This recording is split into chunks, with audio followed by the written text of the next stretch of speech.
Hello friends, welcome to सिबिलॅटिक्स. तर मित्रांनो, आपण आज एक खूप इंटरेस्टिंग टॉपिक बघणार आहे आणि ह्यामध्ये कुठला ॲनालिसिस किंवा असं काही नाही आहे. ह्यामध्ये आपण हे बघणार आहे की जे पास्टमध्ये वेरियस एक्झाम्स तुमचे झाले असतील, TCSकडून, IBPSकडून किंवा महापरीक्षाकडून जे पण झाले असतील, तर त्यातनं बऱ्याचशा लोकांना मी म्हणतो पोस्ट भेटली असेल, काही लोकांना नो पोस्ट. ठीक आहे, तर पोस्ट भेटली नाही आहे. तर आता ह्या लोकांचा तर मुद्दा नाही आहे. आज जे पण फेल झालेत फ्रेंड्स, किंवा जे पण लोक क्रॅक नाही करू शकले किंवा काही कारणाने म्हणता येणार नाही की फेल झाले, बट त्यांनी ट्राय केलं, त्यांचं बेस्ट दिलं. ठीक आहे, पण थोडेसे काय झाले, सिली मिस्टेकवर पण एक पूर्ण लेक्चर आहे जे आपण घेऊ शकतो. बट आता आपण ह्यावर बोलायचं नाही आहे. किंवा अजून अशा बऱ्याचशा मिस्टेक्स आहेत ज्या एक्झाम्समध्ये मुलांनी केल्या. आता आज जो मुद्दा आपण घेऊन आलो आहे की जे पण तुमचं सिव्हिल इंजिनिअरिंग आहे मित्रांनो, सिव्हिल इंजिनिअरिंगचा मुद्दा, ते स्टडी करायचे सगळ्यात बेसिकनी ज्यांना पण सुरू करायचं किंवा स्टडी करायचे 2 मेथड्स आहेत. एक म्हणजे तुम्ही कन्सेप्ट्स जे सिव्हिल इंजिनिअरिंगमध्ये आहेत त्याच्याबद्दल तुम्ही व्यवस्थित नोट्स काढा, आणि दुसरं म्हणजे जे तुमचं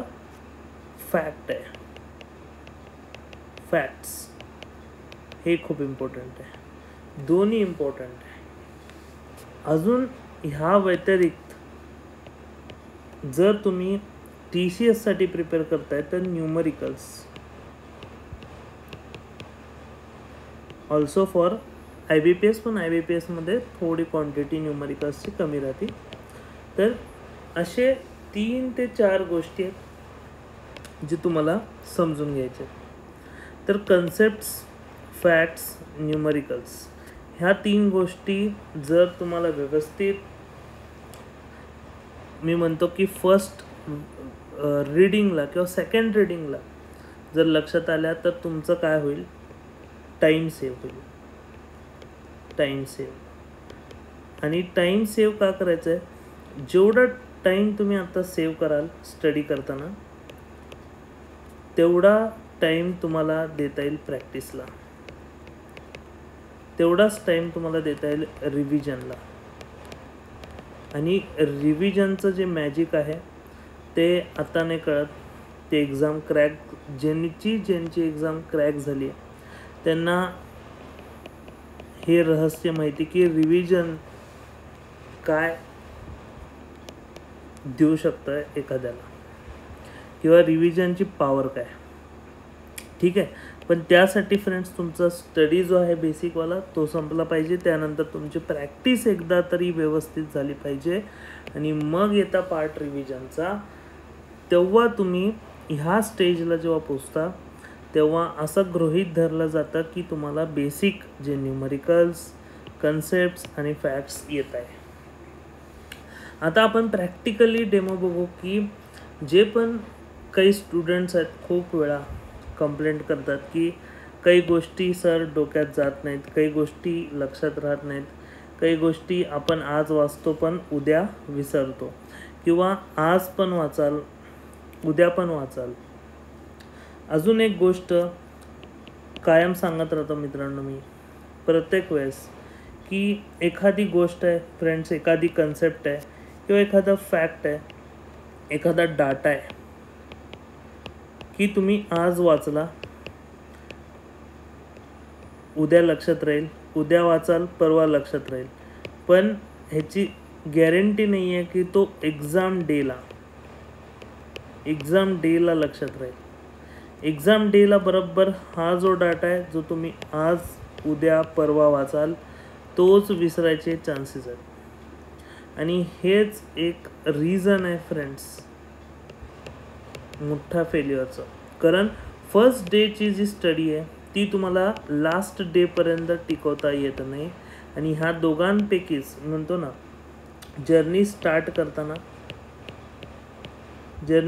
करताना फ्रेंड्स तुम्ही स्टार्ट तर करता, एक स्टार्ट पॉईंट तर आहे, आणि तुमचा एक्झाम डे हाच एंड पॉईंट पकडला जातो. एक्झाम डे, कारण एंड पॉईंट नाही आहे ह्याला, मुद्दा तो आहे. ज्या दिवशी तुमची एक्झाम क्रॅक होईल तोच एंड पॉईंट. पण समजा ही एक्झाम क्रॅक नाही झाली तर तुम्हाला नेक्स्ट एक्झामचं टार्गेट ठेवावं लागतं आणि परत तुम्हाला हीच प्रोसिजर फॉलो करावी लागते. मग आपण ही सिम्प्लिफाय करू शकतो का? कारण बघा, जेव्हा तुम्ही एकदम सुरुवातीपासून एक टाईम दिलेला असतो फर्स्ट एक्झामसाठी, तो खूप चांगला टाईम दिलेला असतो आणि तुम्हाला पण वाटतं की फर्स्ट टायमरमध्येच आपलं होऊन जावं. बट तसं 90% मुलांचं होतं नाही. 5-10% असतील हे त्यांचा विषयच नाही ह्यामध्ये. पण जे ॲव्हरेज मुलं आहेत त्यांचं होत नाही. त्यांचे 22 एक्झाम्स देऊन पण होत नाही. काल जर तुम्ही टॉपर टॉक ऐकला असेल, डेफिनेटली चांगल्या सजेशन्स पण दिले आहेत टॉपर्सनी. तर काल मॅडम होते WRD JEE क्रॅक केलेले, त्याच्या आधी पण बरेचसे मुलं होते ज्यांनी टॉपर टॉक्स दिलेले आहेत. तर तुम्ही सगळ्यांची एक जर्नी समजून घ्या. सगळ्यांनी जे एफर्ट्स घेतलेत किंवा जे फेल्युअर सहन केलं आहे ते कमीत कमी फ्रेंड्स आत्तापर्यंत 20-25 ॲव्हरेज किंवा 30च्या आसपास एक्झाम्स दिलेले आहेत आणि मग कुठंतरी एक पोस्ट भेटलेली. तर ही जी जर्नी आहे फ्रेंड्स, स्टार्ट पॉईंट तर आहे या जर्नीमध्ये, एंड पॉईंट कुठं आहे, हे कोणालाच माहीत नाही.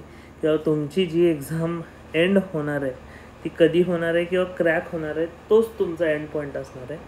आणि हाच एक गेम चेंजर पॉईंट आहे. आणि त्या प्रोसेसमध्ये, त्या एंड पॉईंटला पोचूपर्यंत तुमची मेमरी पॉवर गजनीसारखी लॉस होती.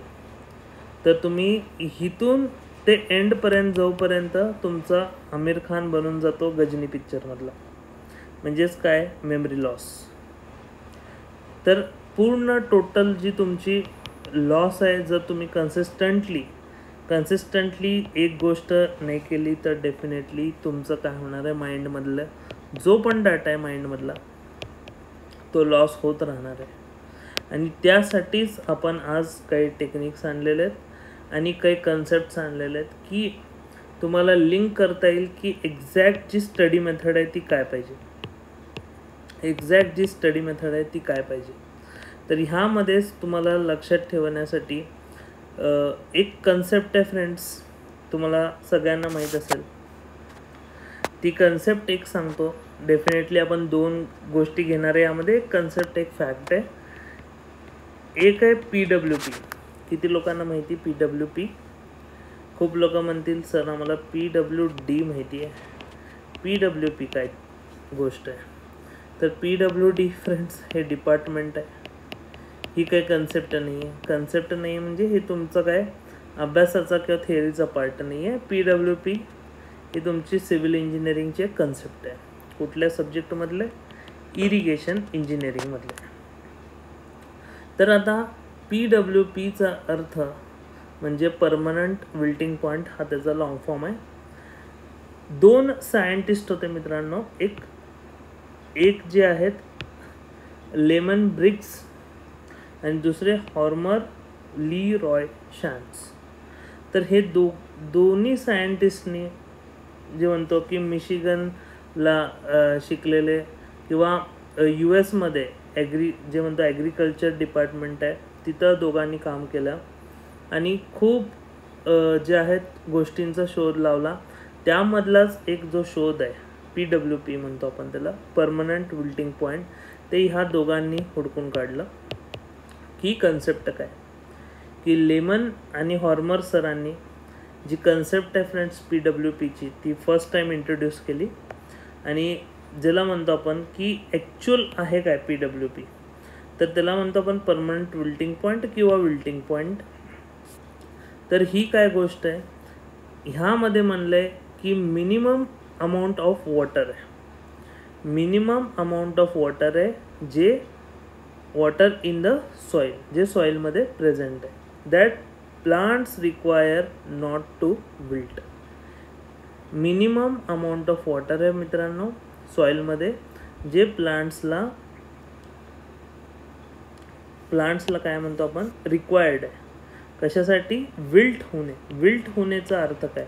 आता परत इथे एक गोष्ट आली, WILT. तर बघा तुम्ही जेव्हा पण अशी कन्सेप्ट वाचता, तर सपोज मी पण फर्स्ट टाईमच वाचतो असं गृहीत धरू आपण ही कन्सेप्ट. मी पण तुमच्यासारखा एक फ्रेशर आहे आणि फर्स्ट टाईम ही कन्सेप्ट वाचतो आहे. तर मी सुरुवातीला तर तुम्हाला एक डेफिनेशन वाचून दाखवली की मिनिमम वॉटर कंटेंट सॉईलमध्ये जे रिक्वायर्ड आहे प्लांटला नॉट टू विल्ट. आता मला विल्टचा अर्थ समजा माहीत नाही, विल्टचा अर्थ पहिले समजून घ्या, मग ही डेफिनेशन समजेल की विल्टिंग काय. तर इथं अजून परत पुढं थोडंसं म्हणलं आहे, पण थोडंसं पुढं जाऊ की if the soil water content decreases to दिसचा अर्थ आहे की ह्या पॉईंटपर्यंत or lower point a plant wilts. आता विल्ट्स काय आहे हे परत मुद्दा आला बघा. इथं एक विल्ट्स का आलं नव्हतं, इथं पण विल्ट्स का आलं नाही अजून. And can no longer recover turgidity. आता हा एक नवीन शब्द आहे टर्जिडिटी. म्हणजे ॲक्च्युअल जे डेफिनेशन आहे त्यामध्ये दोन शब्द तुम्हाला खटकले, एक आहे विल्ट, दुसरा आहे टर्जिडिटी. तर हे दोन शब्द जर कळले तर 100% तुम्हाला डेफिनेशन कळेल. कारण एवढं तर कळलं डेफिनेशननी बेसिक मुलाला की मिनिमम अमाऊंट ऑफ वॉटर म्हणजे कमीत कमी मिनिमम अमाऊंट, कमीत कमी काहीतरी प्रमाणात पाणी आहे, एवढं लक्षात येतं या डेफिनेशनवरून. In the soil that plants require not to wilt.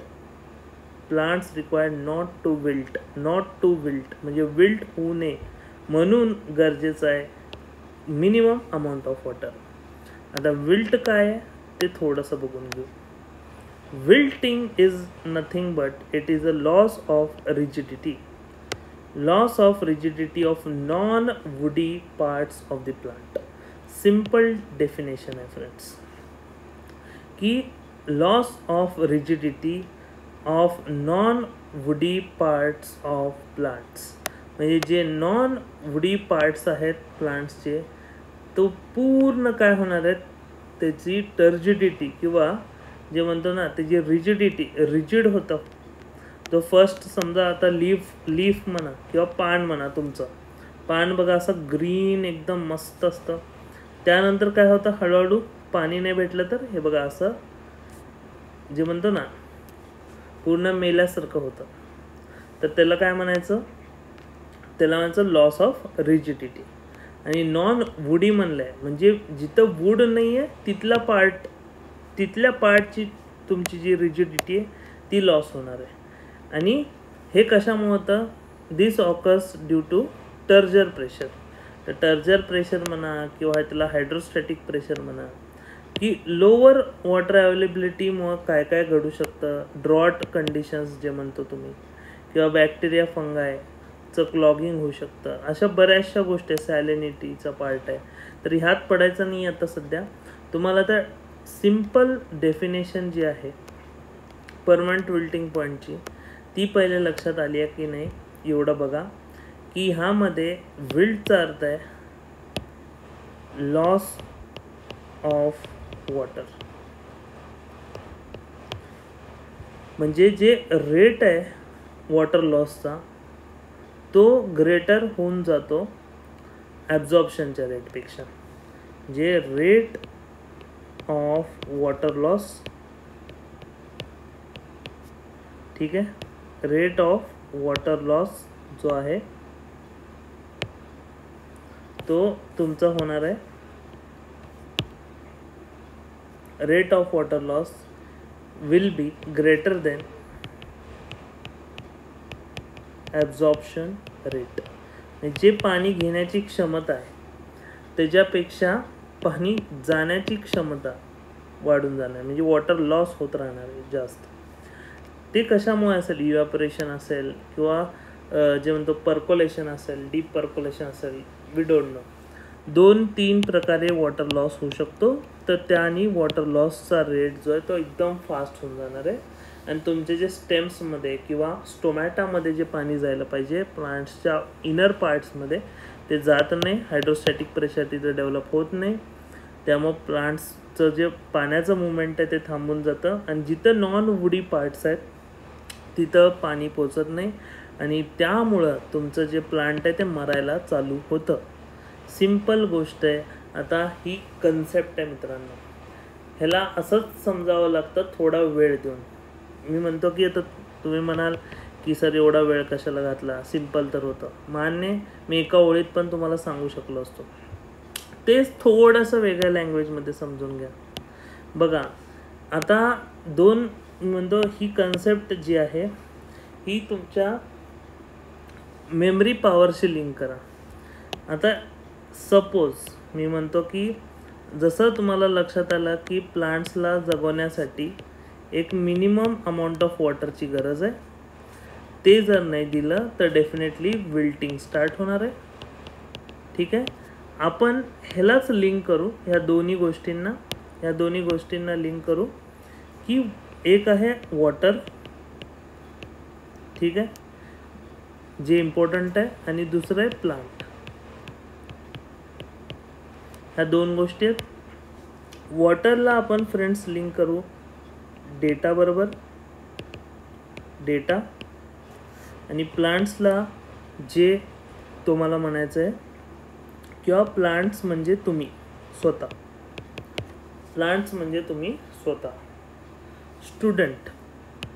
Student हा प्लांट आहे. ही कन्सेप्ट तुम्ही अशी पण लिंक करू शकता की आता जर सपोज एखाद्या स्टुडंटला किंवा एखाद्या स्टुडंटनी जर तो डाटा वाचला तर त्याचे चान्सेस जे आहेत म्हणतो पास व्हायचे एक्झाम ते वाढून जातात.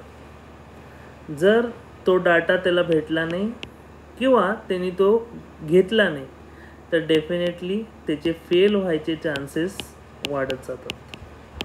बघा कसं लिंक केलं आहे की जर तुम्हाला हा डाटा भेटला तर डेफिनेटली तुम्ही पास व्हाल, नाही भेटला डेटा तर डेफिनेटली फेल व्हाल. पण त्याची पण एक पद्धत आहे. आता बघा 4 केसेस दिलेत. जसं आपल्या इथं पण 4 प्रकारचे स्टुडंट असू शकतात. एक आहे पहिला स्टुडंट की त्यामध्ये प्लांट विल्टेड आहे. विल्टेड म्हणजे फेल झाला आहे. हा फेल का झाला आहे? अति अभ्यास करून, टू मच ऑफ वॉटर. कधी कधी हे पण हानिकारक आहे. तुम्ही काय करून घेता, स्वतःला त्रास करून बर्नआउट करून 18 तास अभ्यास करतो मी, 20 तास अभ्यास करतो मी. घे करून ना मग अभ्यास. एवढा अभ्यास कसा आहे, ठराविक एक वेळ आहे प्रत्येक गोष्टीची. झोप पण ठराविक वेळ घ्यायला पाहिजे, म्हणजे पाहिजे. मिनिमम एक स्लीप टाईम पाहिजे तुमचा, एक रुटीन चांगलं पाहिजे, झोप व्यवस्थित पाहिजे आणि अभ्यासाचा पण एक चांगला टाईम पाहिजे. किती अभ्यास करून नाती चालत नाही. समजा तुम्ही ठरवलं, एखादी डेट डिक्लेअर झाली, सपोज फॉर एक्झाम्पल आता इथूनच पकडून चला की सपोज तुमची WCD जर म्हणलं की 30 जूनला तुमची WCD आहे, फॉर एक्झाम्पल आहे. नाहीतर परत तुम्ही म्हणाल की बापरे डेट सांगितली सरांनी, असं काही नाही आहे. सपोज 30 जूनला तुमची WCD किंवा आज जी डेट आहे 28, ठीक आहे, 28 जूनला पकडू, हे बरोबर 1 मंथ आहे. आता तुम्ही म्हणाल की 1 महिना आहे माझ्या हातात, मी आता रात्रभर अभ्यास करतो, 20 तास अभ्यास करतो, 20 आवर्स अभ्यास करतो, 30 दिवस मी झोपणार नाही. आता बघा, आता करूनच दाखवतो. मग तुम्ही काय करणार, 30 × 20 आवर्स कंटिन्युअसली. चला एखाद्याने केलं पण अभ्यास, जो वर्षभर ज्यांनी 5 आवर्स पण मेंटेन नाही केले, त्यांनी काय केलं, एकाच महिन्यात 30x20 इतका अभ्यास केला, म्हणजे 32,600 hours अभ्यास केला. आणि आता मजा बघा, आता ह्याची मजा बघा. एक्झाम पोस्टपोन झाली, एक्झाम पोस्टपोन झाली आणि एक्झाम गेली आता परत दुसऱ्या महिन्याच्या अखेरीस, म्हणजे जून नंतर जुलैला गेली किंवा ऑगस्टला गेली. आता काय करणार आहे हा? आता तिचा जो स्टॅमिना आहे फ्रेंड्स, किंवा जे त्यांनी बर्नआउट करून घेतलं आहे स्वतःला, ती परत पॉवर रिकवर करता येत नाही. तसाच प्रकार आहे, अति केल्या म्हणजे म्हणतो अति तिथं माती, तसा प्रकार होऊन जातो कधी कधी. त्यामुळं कॉम्पिटेटिव्हच्या पार्टमध्ये तुमचं लक, जे म्हणतो ना लक फॅक्टर नावाची एक गोष्ट आहे, ती एन्व्हायरमेंटच्या कंडिशन्स किंवा जे म्हणतो ना आपण बाकीचे फॅक्टर्सवर पण डिपेंड करते. तर तसाच प्रकार आहे ह्या प्लांट बरोबर झालेला आहे, की ह्याला खूप खूप खूप पाणी भेटलं आहे, पण तेवढं गरजेचं नव्हतं. पाणी तर वेस्ट गेलं, म्हणजे टाईम वेस्ट गेला. पण आता माहीत नाही की ती एक्झाम कधी होणार आहे किंवा आता रिकवर होण्याचे चान्सेस नाही आहेत. तर परत ते प्लांट्सला काय करावं लागेल, त्याला डेफिनेटली मरण्याशिवाय ऑप्शन नाही, कारण ऑलरेडी बर्नआउट झालेलं आहे. तर म्हणून अशा व्यक्तींनी जरी खूप अभ्यास करून त्यानंतर एक्झाम दिली तरी काय होण्याचे चान्सेस, फेल होण्याचे चान्सेस आहेत. तर तुम्ही एका पॉईंटपर्यंत खूप चांगला अभ्यास केला आहे, इतका भारी अभ्यास केला आहे, बट उपयोग नाही आहे, तेव्हा त्या एक्झाम्स झाल्याच नाहीत. जेव्हा तुमचा अभ्यास भारी होता, जेव्हा तुमचा अभ्यास टॉपला होता, तेव्हा एक्झाम्सच झाल्या नाहीत, तर काय उपयोग आहे त्या टॉप अभ्यासाचा. आणि दुसरी गोष्ट फ्रेंड्स ह्यामध्ये समजण्यासारखी आहे की हा प्लांट बघा, अजून एक कंडिशनमध्ये फेल होणार आहे माणूस, ह्यामध्ये पण फेल होणार आहे, जिथं इतका कमी वेळ दिला अभ्यासाला की 2च तास अभ्यास करतो मी किंवा 3च तास करतो. म्हणजे माहिती की 30 to 40 दिवस आहेत हातात, म्हणजे खूप कमी वेळ आहे, तरी पण हा 2 तास 3 तास बाकीचा टाईमपास चालू आहे. असा पण मुलगा पास होऊ शकत नाही, ज्यांनी मिनिमम गरजेचा जो वेळ आहे तो द्यायला पाहिजे होता, तोही दिलेला नाही आहे. मग हेल्दी प्लांट कुठला आहे, ज्यांनी टाईम पण वेस्ट नाही केला, म्हणजे जे तुमचा डाटा पण वेस्ट नाही गेला, वॉटर वेस्ट नाही गेला तुमचा डाटा जो घेतलेला, आणि त्यांनी काय केलं, एक्झॅक्ट जेवढं गरजेचा होता डाटा तो घेतला बरोबर आणि तेवढाच ग्रो केला. त्याला म्हणतो आपण हेल्दी प्लांट, आणि तो असतो सक्सेसफुल पीपल. हे जे आहेत हेच आपले जे आहेत टॉपर्स, यांना जे लक्षात आलेला गेम लक्षात आले की पाणी जास्त वेस्ट न करता कसं क्लिअर करायची एक्झाम, थोडक्यात डेटा आणि टाईम वेस्ट न करता, आपल्या मेमरीमधला डेटा आणि टाईम वेस्ट न करता. डेफिनेटली बघा, मी टाईम आणि डेटा दोन्ही म्हणतो आहे का, तर कारण तुमच्या मेमरीमधला नुसतं टाईम वेस्ट नाही होत तुमचा. कधी कधी जेव्हा तुम्ही म्हणता ना माझा टाईम वेस्ट होतो, टाईम नाही वेस्ट होत आहे, तुमचा डेटा पण वेस्ट होतोय म्हणजे लॉस होतोय. आणि हेल्दी प्लांट जो आहे ह्यामध्ये पण आहे, बट ह्यामध्ये काय होतं, डेटा अति चालला आहे, जसं म्हणलं की इथं पण तुमचं वेस्ट होणार आहे जरा. तर अशा प्रकारे तुम्हाला लक्षात ठेवायचे दोन्ही कंडिशन्स, चारही कंडिशन्स लक्षात ठेवा आणि ठरवा की बघा, ह्यातून तुम्हाला लक्षात येतं की परमनंट विल्टिंग पॉईंटची पण कंडिशन कुठे डेव्हलप होती. हे बघा, ही स्टेज आहे परमनंट विल्टिंग पॉईंटची, जी म्हणतो ना आपण की ज्यामध्ये तुम्हाला पाणी इनाफ भेटत नाही, तेव्हा ही स्टेज क्रिएट होती आणि त्या प्लांटला मरण्याशिवाय ऑप्शन नाही. इथं तुम्ही वॉटर तर मेंटेन करू शकता ऑप्टिममपर्यंत, आणि हेच तुम्हाला करायचं. तुमचं ऑप्टिमम तुम्हाला कळायला पाहिजे की कुठंपर्यंत आहे. हेच खूप लोकांना कळत नाही की माझं ऑप्टिमम कुठपर्यंत, किंवा मिनिमम मी दिवसभरात असा किती वेळ अभ्यास केला पाहिजे, हे प्रत्येकाचा वेगळा राहणार आहे. कारण त्याच्या डोक्यात किती डाटा गेला आहे आणि मिनिमम सिव्हिल इंजिनिअरिंगसाठी एक्झाम क्रॅक करायला किती डाटा रिक्वायर्ड आहे, आणि तुम्ही किती रिगेन केला किंवा गेन केलेला आहे त्याच्यावर तुमचा ऑप्टिमम ठरतं. आणि सॅच्युरेशन तर जास्त पण करू नये, कारण मी सगळेच बुक वाचतो, हे पण घेतो, 22,000 MCQ पण सॉल्व करतो, ESC PYQ पण करतो, त्यानंतर SSC JEE पण करतो, त्यानंतर मी यूथ पब्लिकेशन पण करतो. ह्या सगळ्या गोष्टी घेऊन तुम्ही फेल व्हाल, सगळीकडनं मटेरियल घेऊन फेल व्हाल. तर डेफिनेटली बघा, तुम्हाला सांगायचा मुद्दा हा आहे, ही कन्सेप्ट अशी तुम्ही लिंक करा परमनंट विल्टिंग पॉईंटची, आणि ह्यातून तुम्हाला लक्षात येईल की अभ्यासाची पण एक टेक्निक आहे, एक पद्धत आहे. तर हा तर झाला एक बेसिक, एक जे म्हणतो कन्सेप्ट. आता आपण बघू एक फॅक्टमध्ये मी स्टील स्ट्रक्चर घेतलेलं आहे, स्टील स्ट्रक्चर. ठीक आहे, तर बऱ्यापैकी स्टील जास्त काही खूप इंटरेस्टिंग सब्जेक्ट नाही आहे, पण तरी त्यामध्ये कन्सेप्ट आहे friends, calculation of collapse load. मी आता ती कन्सेप्ट काय ते सांगणार नाही, पण त्यामध्ये बरेचसे केसेस आहेत. आता प्रॉब्लेम काय, केसेस आहेत म्हणजे केस आली की डेटा आला, डेटा. ठीक आहे, डेटा आला तर हा डेटा समजून आपण काय करू, हा फॅक्ट्सच आहेत एक प्रकारचे, कारण हे जे तुम्हाला डेरिवेशन विचारणार नाही आहेत TCS IBPSमध्ये. काय विचारतील, डायरेक्टली फॉर्म्युला विचारतील, बरोबर आहे. 4 ऑप्शन देतील म्हणजे काय करतील, फॉर्म्युला तर विचारतील, कारण तुम्हाला डिराईव्ह करा तर म्हणणार नाही डेफिनेटली.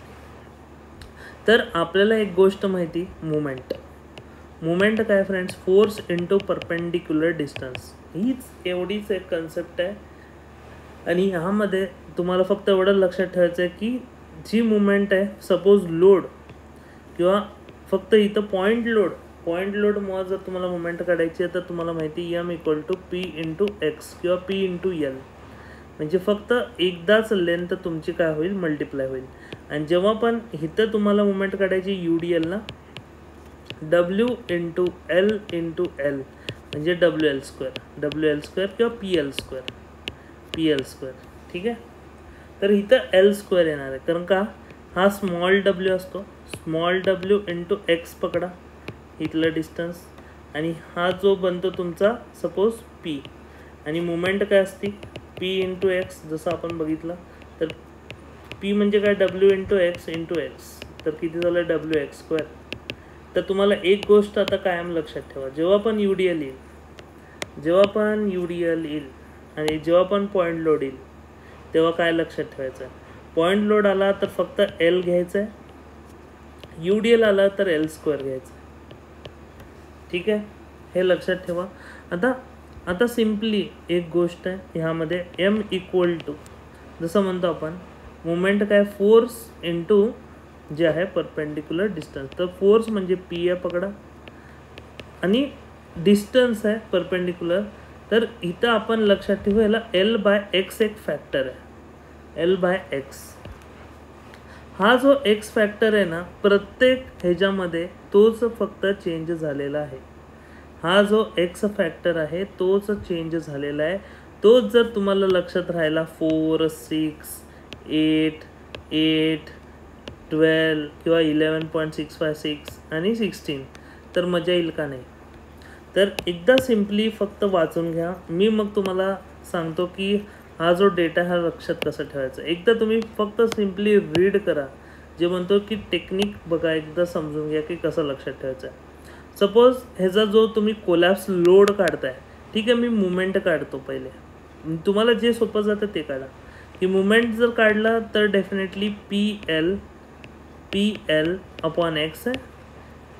ठीक आहे, मुवमेंट जसं सिम्पली सपोर्टेड बीमची मुवमेंट आहे WL/4 पॉईंट लोडवाली, म्हणजे जे सिम्पली तुमची जी नॉर्मल मुवमेंट आहे तिकडं सिम्पली सपोर्टेड बीमला, तसंच प्रकार आहे इथं पण WL/4 = M आहे, फक्त इथं W काढलं आहे 4M/L, बरोबर आहे.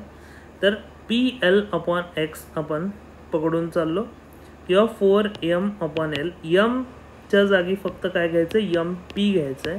का तर आपण प्लास्टिक ॲनालिसिस करतो आहे, प्लास्टिक ॲनालिसिसमुळं इथं जी मुवमेंट डेव्हलप होते फ्रेंड्स, ती प्लास्टिक मुवमेंट म्हणतो MP. म्हणजे MP म्हणजे मध्य प्रदेश नाही, तर प्लास्टिक मुवमेंट. ठीक आहे. तर आता सिम्पली सगळ्या लोडला तुम्हाला आता एक गोष्ट लक्षात आली की M म्हणजे काय. M म्हणजे फ्रेंड्स PL/X. तर आता ही X ची व्हॅल्यू मित्रांनो PL/ इथं किती आहे 4 आहे. ठीक आहे. इथं किती आहे 6 आहे. बघा जर तुमचं फिक्स किंवा प्रॉप कॅन्टिलिव्हर असेल, प्रॉप कॅन्टिलिव्हर, तर 6 येणार आहे फॅक्टर. दोन्ही एंड फिक्स असतील म्हणजे फिक्स बीम असेल तर 8 येणार आहे. With point load, with central point load. Central point load 3 case central point लोडचे, 3 केस UDLचे.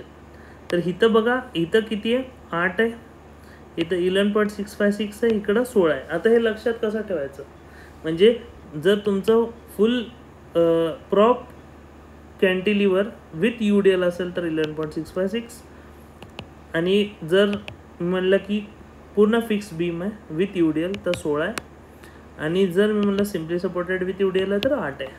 आता म्हणाल की हे तर आता वाचलं आहे, सगळं वाचलं आहे, आता लक्षात तर काय राहीना, लक्षात तर काय राहीना. डेफिनेटली असंच होतं. एकदा आपण वाचतो. सगळ्यात पहिले आता पूर्ण तुमच्या डोळ्यासमोर बघा ब्लँक स्क्रीन आहे का, ब्लँक, एकदम ब्लँक स्क्रीन. ठीक आहे. काहीच नाही आता समोर, काहीच नाही आहे. तुम्ही पण काय करा, एक पेपर घ्या आता पूर्ण व्हाईट शीट, आणि हे प्रॅक्टिकल आहे यार, हे नीट तुम्ही सिरियसली करा. खरंच ज्यांना पण सिरियसली सिव्हिल इंजिनिअरिंग शिकायचं आहे ना, तुम्ही सिरियसली घ्या. व्हाईट पेपर घ्या, आत्ताच्या आत्ता उठा, व्हाईट पेपर आणा, समोर आणा, ब्लँक शीट पाहिजे, ब्लँक शीट पाहिजे, पेन पाहिजे. ठीक आहे. ह्याशिवाय बसू नका. आता मी जे सांगतोय ते बघा. आपण केसेस कुठले कुठले बघितले. एक आहे सिम्पली सपोर्टेड बीम, दुसरी होती प्रॉप कॅन्टिलिव्हर बीम,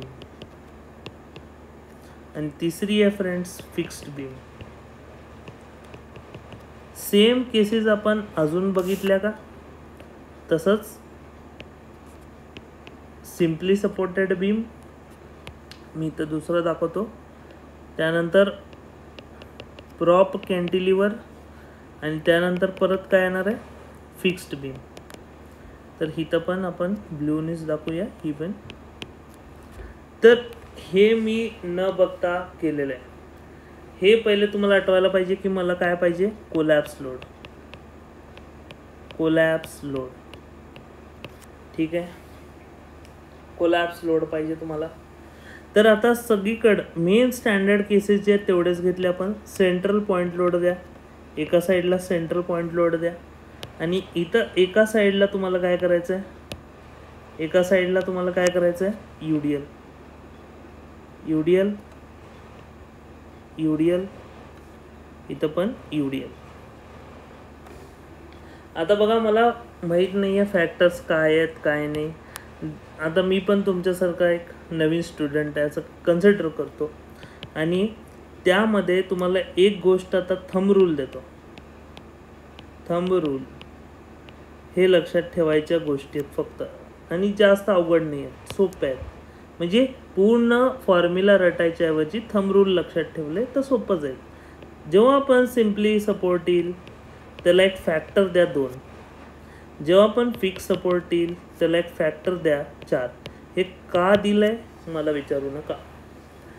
जर विचारायचं असेल किंवा ह्याचं प्रूफ मागायचं असेल तर हा व्हिडिओ सोडून जावा. ठीक आहे. काही म्हणतो नाही शिकलं तरी चालेल, ही कन्सेप्ट काय येईलच असं नाही आहे एक्झामला, दुसरी पण येऊ शकेल, पण आली आणि चुकली तर माझी जबाबदारी नाही आहे. तर आता मला काय म्हणायचं आहे की मी जेव्हा पण सिम्पली सपोर्ट असेल तेव्हा मी काय करणार आहे 2 देणार आहे, जेव्हा पण फिक्स सपोर्ट असेल तेव्हा 4 देणार आहे. तर सिम्पली सपोर्टेडला 2 द्या, 2 द्या. बघा फिक्स सपोर्ट आहे 4 द्या, 2 द्या, परत इकडं 4 द्या, 4 द्या, तसंच इकडं पण 2 2, तसंच इकडं किती आहे 4 2, तसंच इथं किती आहे मित्रांनो 4 4. आलं का लक्षात. आणि अजून एक गोष्ट, UDL ची एक व्हॅल्यू येऊन जाते, पॉईंट लोडची व्हॅल्यू जी आहे ती आपण कन्सिडर नाही करायची, फक्त UDL ला एक व्हॅल्यू द्यायची. UDL ला व्हॅल्यू किती द्यायची, जे सपोर्टची सम आहे, सम ऑफ सपोर्ट, जी सपोर्टची सम आहे, म्हणजे 2 + 2 4, 2 + 2 4, तसंच इथं 4 + 2 किती 6, इथं 4 + 4 8. इथं तसं कन्सिडर नाही करायचं काय, इथं 0 0 0 एवढंच. ठीक आहे. बस आता मला सांगा मुमेंट काय आहे फ्रेंड्स, P × L, ह्याचा मुमेंट ह्याचं काय फ्रेंड्स, P × L². आता फक्त खालची व्हॅल्यू आहे जी एक्स फॅक्टर आहे तुमचा, तोच राहिलेला आहे का, बघा तोच राहिला आहे का. यम काय आहे, P × L, इथं पण यम काय आहे, P × L. तसंच इथं काय आहे, M PL², इथं पण M काय आहे, PL². आता फक्त मला सांगा खालची व्हॅल्यू कशी घेणार, झालं तुमचं काम. खालची व्हॅल्यू आली की संपलं. हे ॲड करा फक्त 4, हे ॲड करा 4 + 2 6, हे ॲड करा 4 + 4 8, हे ॲड करा 2 + 2 4 + 4 8, त्यानंतर हे ॲड करा 4 + 2 6 + 6 12. पण इथं व्हॅल्यू काय फ्रेंड्स 11.656. पण हे लक्षात येईल ना आता की हे 12च्या आसपास व्हॅल्यू आहे. बस किती यार सिम्पल एकदम गोष्ट तुम्ही अवघड करून ठेवता. 4 + 4 8 + 8 16. बघा सगळे व्हॅल्यू झाले का, बघा WL² किंवा P काढायचं आहे, P काढा, ह्यातून P काढा, ह्यातून P आता पहिला काढायचं आहे तर काय करणार, P = 16 MP/L². आला का बघा, आला 12 MP/L², 8 MP/L², 8 6 4. तर ही आहे फ्रेंड्स सिव्हिल ॲडिक्सची मॅजिक आणि ट्रिक्स. त्यासाठीच आपण IBPS PYQ असेल, एक्झाम हॅक्स अँड ट्रिक्स असेल, ह्याच्यामध्ये ऑलमोस्ट 40 व्हिडिओज, मी खोटं नाही बोलणार काय, जे आहे ते खरं सांगणार आहे. ह्यामध्ये 18 व्हिडिओज किंवा 20 videos plus topper talks, live topper talks plus group discussions, इतकं मी म्हणतो की सिस्टमॅटिक वेनी आपण अभ्यास करून घेतो मुलांकडून. आणि त्यानंतर म्हणतो की एक्झाम हॅक्स ट्रिक्स जर तुम्हाला वाटतं आहे की कन्सेप्ट लक्षात राहत नाही किंवा असे जे फॅक्च्युअल डाटा आहे ती लक्षात राहत नाही, तर बघा तुम्ही फक्त ही ट्रिक एकदा रिवाईज करा. नाही तुम्हाला लक्षात राहिली, मला फोन करू शकता तुम्ही डेफिनेटली 8766 85974. डेफिनेटली अशा ट्रिक्स सिम्पल तुम्हाला लक्षात राहत आहे किंवा एकदम इझी वेने. म्हणतो छोट्या गोष्टीमुळं फेल होऊ नये मुलं. आणि म्हणतो ठीक आहे की असं नियम नाही आहे की सगळ्यांवरच ट्रिकच काढली पाहिजे. काही गोष्टी समजून घ्यायच्या असतात, जसं PWP आपण समजून पण घेतलं, काही गोष्टी हे करावं, पण त्याला वेळ द्यावा लागतो मित्रांनो. इथं पण आपण एक कोर्स केलेला आहे ऑलरेडी 100+, त्याचा 50% कवर झाला आहे कोर्स.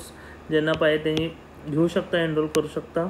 आणि 50% अजून कंप्लीट होणार आहे, बट त्याला थोडा टाईम जाईल, 1 महिना 2 महिने लागेल. ठीक आहे. तर ह्या कोर्सची व्हॅलिडिटी 6 मंथ्स आहे. पण परत सांगतो आहे, अजून 2 ते 3 2-2.5 महिने लागतील हा कोर्स व्हायला.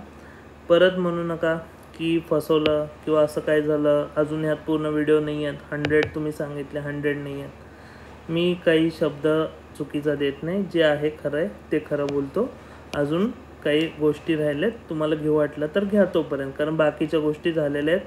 जसं तुम्ही इथं बघताय की बघा हा कोर्समध्ये काय काय आहे, सगळे तुमचे गोष्टी जे तुम्ही शिकता ह्याच्यामध्ये water distribution system, steel structure, effective लेन्सचे conditions, imperfection factor, angle of fusion, permissible limits, IS 456, stripping time, ह्या सगळ्यांवर ट्रिक दिलेली आहे. बिल्डिंग क्लासिफिकेशन NBC नुसार, त्यानंतर trick for hydraulic jumps, OCF, correction factors, mind maps दिलेत, हायड्रोलॉजी, परत analysis, topper talks, एवढ्या सगळ्या गोष्टी आपण ॲड केलेल्या आहेत. ठीक आहे. तर ह्या कोर्समध्ये तर तुम्हाला एव्हरीथिंग भेटेल, PYQs पण भेटतील.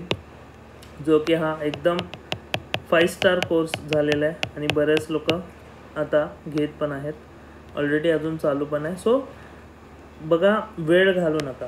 जिथं जे चांगलं भेटेल मी म्हणतो मटेरियल, आणि तुम्हाला जर टेक्निक लक्षात आली तर इथून तुम्हाला एकच गोष्ट करायची आहे. एक सायंटिस्ट होते फ्रेंड्स, एबिन्स, ठीक आहे. एबिन्स नावाचे सायंटिस्ट होते, त्यांनीच हा कर्व दिला आहे ज्याला म्हणतो आपण फॉरगेटिंग कर्व. आणि तेच मी आत्ता सांगत होतो की तुमच्या माइंडमध्ये डेटा, जसं त्या प्लांटला मी म्हणतो वॉटरची गरज होती, एक मिनिमम अमाऊंट ऑफ वॉटर, तसं एका पॉईंटनंतर एक मिनिमम रिव्हिजन केलं पाहिजे किंवा तो डाटा रिमेंबर केला पाहिजे. जर नाही केला त्या पॉईंटला तर बघा हा ग्राफ इमिजिएटली तर रिकॉल आहे. तुम्ही वाचल्या लगेच रिकॉल करायची गरज आहे, नाहीतर बघा 20 मिनिटात तुमचा लॉस होणार आहे. किती टक्के? 20%, 40% लॉस होणार आहे 20च मिनिटात.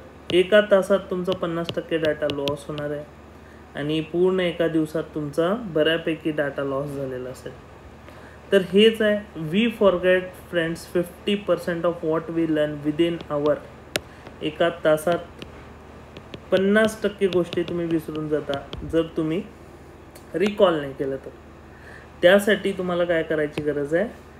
सो इथं 2 गोष्टी आहेत. Unless you put into practice तर करा किंवा कंटिन्युअसली एक सपोर्ट द्या त्याला.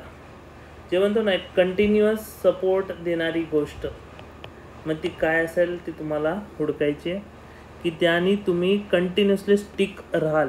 जसं आपण केलेलं आहे, आपण स्टडी ग्रुप्स बनवले आहेत की कंटिन्युअसली त्या गोष्टीमुळे तुम्ही कुठं ना कुठं अभ्यासाच्या ह्याच्यात स्टिक राहाल. आपल्या पेड ग्रुप्सवर जर तुम्ही असाल तर सगळ्यांना माहीत आहे, टॉपर टॉक्समध्ये पण सांगितलं आहे की सेल्फ स्टडी करताना फ्रेंड्स एका पॉईंटपर्यंत मोटिवेशन, इन्स्पिरेशन राहतं, त्यानंतर लूज व्हायला चालू होतं, डाटा पण लूज व्हायला चालू होतो, टाईम वेस्ट व्हायला चालू होतो, तसंच डेटा पण वेस्ट व्हायला चालू होतो. त्याच्या आत आपल्याला काय करायचं? चांगली संगत पकडायची, ग्रुप बनवायचा आहे आणि परत रिवाईज करायचं आहे, परत नॉलेज रिगेन करायचं आहे. तर ह्यासाठी आपण बनवले आहेत ग्रुप्स. जर त्यांना अजून कन्फ्यूज असेल की का बनलं हे, गरज नाही आम्हाला, असं समजू नका. माणूस आहे शेवटी, गरज पडती. आणि जर एकमेकांच्या काय म्हणतात त्याला, एकमेकांच्या संगतीने जर पुढं जात असाल तर काय वाईट आहे ती संगत. तर त्यामुळं फ्रेंड्स तुम्ही थोडं लक्ष द्या. वेळच्या वेळी तुमच्या ब्रेन सेल्सला पाणी किंवा डेटाची गरज आहे, त्या पाण्याची गरज आहे, त्या डेटाची गरज आहे. तो जर नाही दिला तर ब्रेन सेल्स मरून जातील, मेमरी लॉस होईल आणि तुम्ही फेल व्हाल. हेच एक रिझन आहे खूप मुलं फेल होत आहेत. कन्सिस्टन्सी नाही आहे, कंटिन्युअसली प्लांट्सला पाणी घालू शकत नाहीत किंवा ते एफर्ट्स लावत नाहीत रिव्हिजनचे किंवा करायचे. तर तीच एक मला वाटतं की आज एक सांगायची गरज होती. बाकी कोर्सबद्दल बोलायला पुढं अजून एक सेशन ठेवलेलंच आहे, ज्यामध्ये आपण व्हेरियस एक्झाम्स जे येत आहेत फ्रेंड्स, TCS कडून, IBPS कडून, MIDC, सिडको, MJP, त्यानंतर WCD, BMC, लवकरच हे आता तुमचं 4 जून जे लवकर होत आलं आहे. जसं लोकसभेचे इलेक्शन्स संपत आलेत तसं तुम्हाला पुढं ऑपॉर्च्युनिटीजचे दिवस येणार आहेत लवकरच. सो टचमध्ये राहा सिव्हिल इंजिनिअरिंगच्या, एन्जॉय करा सिव्हिल इंजिनिअरिंग, त्याशिवाय कळणार नाही. आणि डेफिनेटली अभ्यास करत राहा, आपल्या ग्रुप्समध्ये, ग्रुप मेंबर्समध्ये टचमध्ये राहा. डेफिनेटली आज ना उद्या स्वतःवर भरोसा ठेवा की माझं होणारच आहे आणि होऊनच राहणार आहे सिलेक्शन. सो ह्याचबरोबर आपले टॉपर टॉक्स पण अटेंड करा. डेफिनेटली काही ना काही शिकायला भेटतं त्यामध्ये. काल पण खूप चांगल्या गोष्टी शिकायला भेटल्या. सो असंच तुम्हाला वेगळ्या गोष्टी शिकायला भेटेल अशी अपेक्षा करतो आणि तुम्ही एफर्ट्स लावून डेफिनेटली आज ना उद्या ऑफिसर बनाल. So thank you for watching civil addict.